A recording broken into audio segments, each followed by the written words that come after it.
I am very worried about certain people not being on vaginal estrogen. Number one being Dolly Parton. So if Dolly Parton is not on vaginal estrogen, I will not.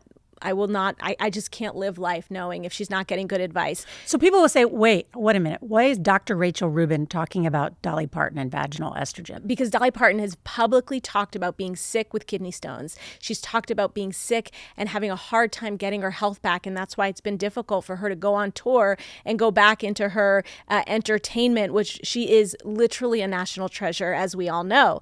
And so what my urology brain does is says we have guidelines by the American Urologic Association for the genitourinary syndrome of menopause that we must help Dolly Parton's microbiome. And the best thing she can do is put a tiny tablet twice a week. It's 10 micrograms of estradiol twice a week vaginally can prevent urinary tract infections and hospitalizations. And so if Dolly Parton's been hospitalized, now that's not going to prevent her kidney stones, but for her healing from her kidney stone surgeries and things like that. And so I'm not Dolly Parton's doctor, but I know that people like you who interview everybody in the world, that you have access to these people. So I constantly bug Nora and I say like, hey, can you just make sure she's getting good medical advice?